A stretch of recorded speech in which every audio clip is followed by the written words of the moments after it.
Welcome to yet another episode of Martinis with Nick. I am Philadelphia playwright Nicholas Wardigo, and today I am making a lovely shrimp soup for my lovely guest, Charlotte Northeast. How you doing? Charlotte Northeast has worked with many exciting Philadelphia theater companies, including Act II Playhouse, Theater Exile, New City Stage, Passage Theater, Luna Theater, Swim Pony, Gas and Electric Arts, and Walnut Street Theater.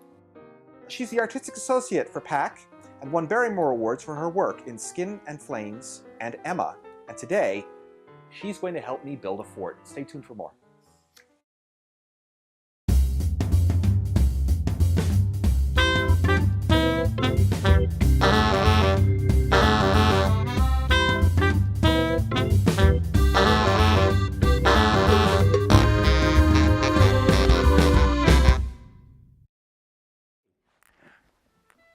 We are in a fort today for, I like to say there's an actual reason for that, but there really isn't. I just felt like building a fort. What's the reason for anything? Exactly. But I'm gonna do a little toast Oh, hey. to say, Oh, God, arm. to say thank you for coming. Thank you Charlotte? for having me here. Absolutely. Oh, smells good. Is your mom British? Yeah, Look at you. both my parents. I didn't know that. Yeah. Born and bred. You know what I should have known from your accent? So, It's a dead giveaway. it is a dead giveaway. I didn't know that. Were you born in England? No, I was born in Canada. They emigrated. This is complicated. Yeah. I'm like the kid of immigrants, and then I became an immigrant when I moved here. So you like fled England Yeah. because you were being persecuted as an actress? In utero? Yeah. Okay. Good for you. Stick it to the queen. When I wanted to be a librarian when I was a kid. Librarians are awesome. I know. You would have been an outstanding I know. librarian. I love libraries. Do you know like the Dewey Decimal System and I- stuff like when that? I was a kid, I knew it backwards. Oh my God! What happened? How'd you fall so far? I know. I was in this school that had the junior campus and the senior campus. Boring.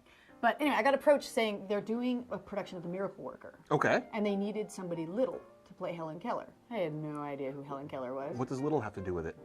Well, because she was a little kid, and short, and small, petite. You were playing a child Helen Keller. Yeah, I was 12 years old. But, okay. No, yeah. Well, all 12-year-olds are small. Yeah, but I don't understand. yes, and I auditioned. I think I had like 4 callbacks. It was ridiculous. Anyway, they finally cast me as Helen Keller. For a high school production? Wow, that's Yeah, we had a very good drama program. That's pretty badass. Yeah. So then I got it, and then about halfway through the process, I was like, nope, this is it. That's what I want to do. And that was it. So I was 12 years old, and I was an actor. So you turned your back on librarianism forever. I did. May they forgive me.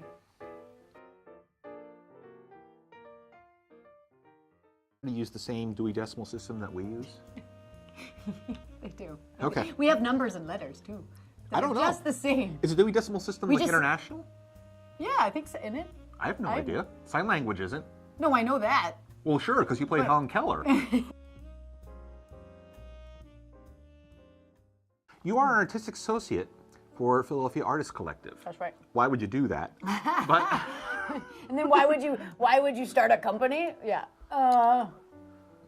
Because we wanted to do work that we wanted to do. We weren't going to wait around for somebody else to do it. Yeah. Isn't that why anybody starts a company?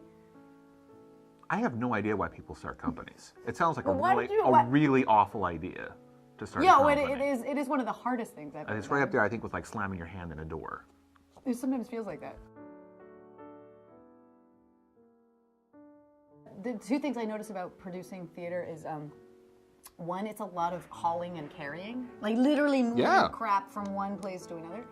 And the other is that you have to do laundry. So you play the Duchess of Malfi or Mary Stuart, and then so you reach these glorious heights of acting wonderfulness. That's not a word, but you know what I mean. I do. And then you're literally hauling out the sweaty underwear at the end of the night. So I knew we'd reached a step when we hired somebody to do the laundry. The part you're missing, though, is that while all that's going on, you're constantly begging for money. Yeah. Like that never stops. That never stops. Yeah. It's like a, yeah. So you're basically panhandling while lifting things Yeah, but and washing it's laundry. sanctioned panhandling.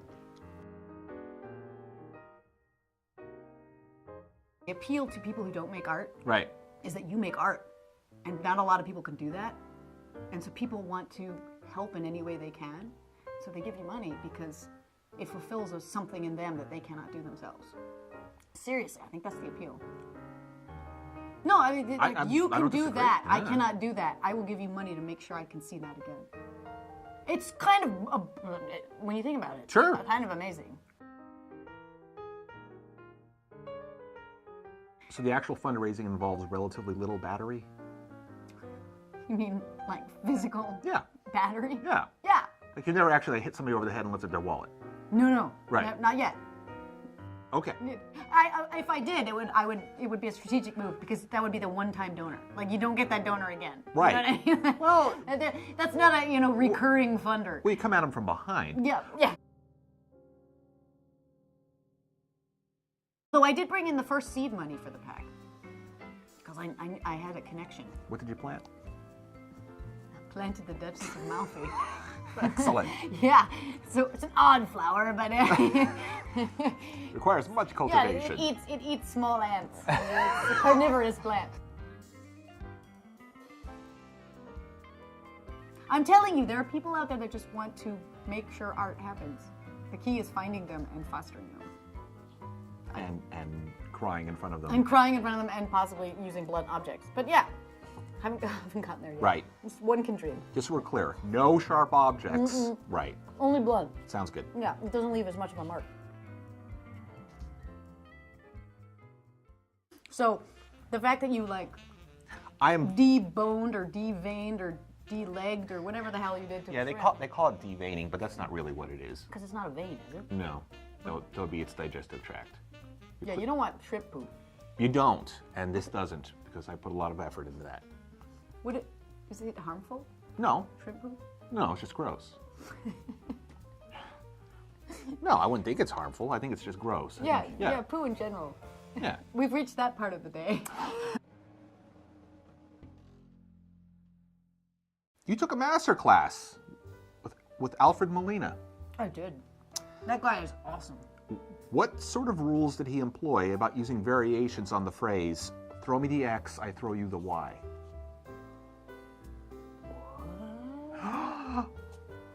Is that a Doc Ock reference? No, it's a Raiders of the Lost Ark reference. That's like his most famous line. Right. Throw me the idol, I throw you the whip. I'd forgotten that. For years, that's all Alfred Molina was for you. He's the guy who said that. It's been 400 years since I've seen that movie. No, I was 19 and it was my first year of theater school. So this is pre-Doc Ock. Pre-Doc Ock, yeah. But he was doing something on Broadway at the time. And he came in and it was the end of my first year of theater school. And by the time you get to the first year of theater school, you've been deveined. I will say that. You've been completely deveined. They've told you you suck. They've told you have no talent. They've told you you'll never make it, right? So you have absolutely no what's the word? Confidence in yourself. Okay. Absolutely none. And so he comes in and you're just like, oh God, it's Alfred Molina, I'm gonna die. And I did a scene for him and he just gets up and he goes, brilliant, wonderful, you're tremendous, let's change all of it. And so because he front-loaded it with something I hadn't heard in over a year, you were willing to do anything for the guy. Throw me the class, I throw you the grade, or throw me the lesson, I throw you the... I don't know. Throw me the action, I'll throw you the obstacle. I'm just saying, it would be impossible for me to have any kind of lengthy conversation with Alfred Molina. I was so just... Gobsmacked? I was gobsmacked with his positivity. Are people gobsmacked in Canada? Yes, all the time. I think we invented that word. I thought it was British. It might be in your DNA then. Yeah. If you've never experienced something, but your character is in that script, how do you emote that? How do you create that, right? So I was That's totally a good question. Yeah, I was totally struggling with that at the time in theater school and hitting some walls with my teachers. And I asked Mr. Keitel, or Harvey as I might call him, what to do about that. Like, how do you bridge imagination and emotional recall in your work? And he just went all crazy pants on me. And he's like, who told you not to use your imagination? I was like, oh shit, sorry. Oh, can I swear? Am I allowed to swear? Whatever. Bleep that out. You know, and, swear away. And he was just nuts. Make up words. And yeah, I will. But yeah, he let me bridge that by saying it was okay as long as it was based in some sort of reality. You know, imagination. Yeah. Gotcha. Yeah. So it was another cool moment in my early education as an actor. So F. Murray Abraham and Harvey Keitel. Yes. Who would win in a fight? I think it would be F. Murray Abraham. Huh. Yeah, only because I think Keitel would be really scrappy. Yeah. But he'd do all his best tricks first, and then F. Murray Abraham would just take his $800 shoes and just smack him on the face. You know what? Actually, that's maybe what the Oscars should do. Instead of giving you a statue, Give you a Wurlitzer? that'd be pretty kick-ass. It'd be hard to get it off the stage. Well, you put And you know those girls in those dresses that have to hand it to you? Yeah. That'd be hilarious. give them a little dolly, Yeah. little hand Girls, truck. girls in the hand trucks. Oh my God, I'd watch the hell out of that. Yeah, that would be kind of fun. You know what? I think that's gonna be my next show. It's gonna be my next online show. It's gonna be Girls in ball gowns and hand trucks? Well, that's a little long. Just girls with hand trucks. And then you know, every week just put something different in the hand truck. Different girl, different hand truck, different thing dress. in the different thing in Or the maybe hand the truck. same dress. You keep the dress the same. Maybe 1 week just to mix it up. You'd have another girl in the hand truck. In the hand truck or being carried on the hand truck? Well, there's always a girl pushing the hand truck. I'm just saying, but you change what's in the hand truck, and then 1 week, it would be like a second girl. It's another girl. Yeah, Too meta? Telling a good story, telling a truthful story, has become lost in lights and sound and set and costume. And not that those things aren't important, they certainly are. But we forget what the story is. We forget what humanity is. Whether you're doing a farce or whether you're doing a Greek play or you're doing anything, if there's no truth in any of it, forget it. It's not good theater. Soapbox. Check out the Philadelphia Artist Collective.com.org. PAC. Just look up Philadelphia Artist Collective. Because we do good stuff. We do good stuff, and we need money to do more good stuff. Thanks again for wasting another perfectly good 13 minutes watching Martinis with Nick. Thanks again to my special guest here, Charlotte Northeast. And I think we might want to name this fort, I'm thinking Fort Northeast, for the next, 17 minutes that it's going to be erected. Yeah, it'll keep the Visigoths at bay.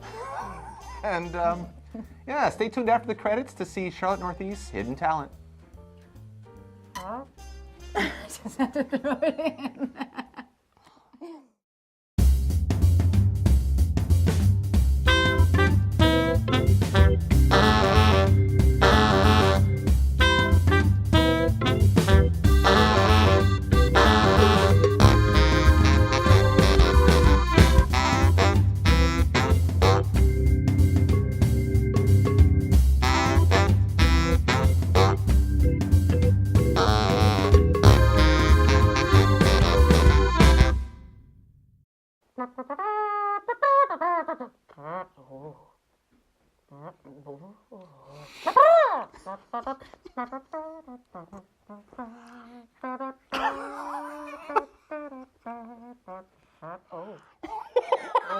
No.